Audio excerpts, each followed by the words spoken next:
एक इसी बात से पहले आपके पास आते हुए, इससे पहले भी किस तरीके से ट्रूडो की वजह से कनाडा और वहां की आवाम को फजीयत झेलनी पड़ी है जब ट्रूडो भारत आए थे, या उसके बाद भी जब जब भारत के साथ उनके रिश्तों में तल्खियां आई हैं बार बार, और बिना किसी सबूत के जब वो ओपनली एलिगेशंस लगाते हैं। सबसे बड़ा कारण और सबसे बड़ी वजह आप क्या देखते हैं? और दूसरा, ट्रूडो का जाना क्या संकेत दिखता है भारत और कनाडा के रिलेशनशिप में? अगर हम कहें कि बदलाव होगा, कोई नया आएगा, वैसे भी चुनाव अब होने वाले हैं, अगर हम कहें कि लिबरल्स जा रहे हैं, कोई दूसरी पार्टी आ सकती है, उसमें भी क्या रिश्तों में सुधार आने की कोई उम्मीद हो सकती है? हाँ बिल्कुल, देखो इसमें कोई शक नहीं कि ऐसा लगता है कि जस्टिन ट्रूडो की जो पार्टी है लिबरल, वो इलेक्शन हारेगी जब भी अक्टूबर 2025 को होंगे इस साल में।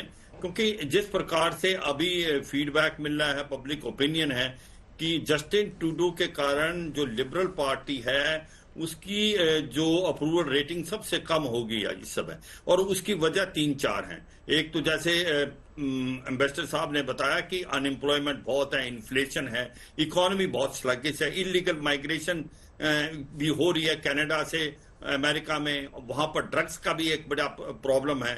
तो ये सच्चाई है कि अब की जो 10 साल से इनकी गवर्नमेंट थी, अब जो गवर्नमेंट का परफॉर्मेंस है वो भी बहुत खराब रहा। और सबसे बड़ा मेन कारण था भारत के साथ उनके रिलेशन खराब होना। बिल्कुल ठीक बात है, एक ये माइनॉरिटी गवर्नमेंट थी, अपने सर्वाइवल के लिए इन्होंने new democratic party Jagmeet Singh की हेल्प ली थी।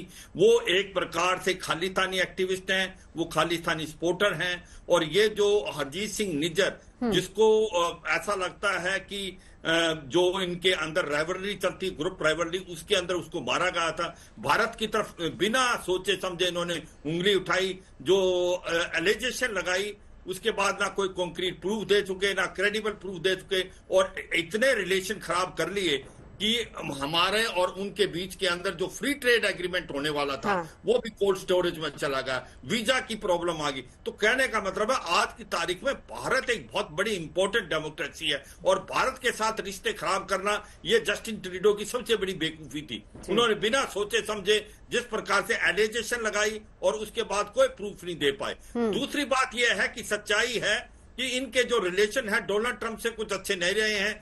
और उसके कारण डोनाल्ड ट्रंप ने 2 बातें बोली कि जैसे ही डोनाल्ड ट्रंप टेक ओवर करेंगे वो 25% टैरिफ लगाएंगे। और दूसरा वो बोला कि सबसे ज्यादा प्रॉब्लम क्या है कनाडा और अमेरिका के बीच में, इलीगल माइग्रेशन मैक्सिको से भी होती है और कनाडा से भी। और उन्होंने इनको एक प्रकार से सुझाव दिया कि आप 51st स्टेट बन जाएं अमेरिका की, तो आप गवर्नर रहोगे। तो ये सच्चाई है कि ये भी बड़ा मेन मुद्दा है। मगर ओवरऑल अगर आप देखें जिस प्रकार से जस्टिन ट्रूडो ने इंटरनली भी अपने आप को हैंडल नहीं कर पाए, क्योंकि अब सुनने में यह आया कि लोग ही अगेंस्ट नहीं थे, इसके खुद के पार्टी के 20 जो मेंबर ऑफ पार्लियामेंट है वो रिवोल्ट कर गए हैं। और आप देखें जो कि फॉरेन मिनिस्टर और जो डिप्टी प्राइम मिनिस्टर थी क्रिस्टा फ्रीलैंड, वो भी रिजाइन कर गई, क्योंकि वो एग्रीमेंट में नहीं थी कुछ एक बातों के लिए। जिस प्रकार से उसने कहा कि अगर 25% हमारे ऊपर टैरिफ लग सकता है तो अभी हमें उसके ऊपर काम करना चाहिए, जो जस्टिन ट्रूडो करने को तैयार नहीं थे। तो ओवरऑल मैं यही कहूंगा कि जस्टिन ट्रूडो का जो परफॉर्मेंस है, ना तो बाहर ठीक रहा ना अंदर, अपनी जो इकोनॉमी को वो बिल्कुल हैंडल नहीं कर पाए, बहुत स्लगिश इकोनॉमी। और भारत के साथ जो रिलेशन खराब हुए वो भी एक बड़ा मेन कारण है, जिसके कारण जस्टिन ट्रूडो के पास और कोई चॉइस नहीं थी कि उसको रिजाइन करना पड़ा।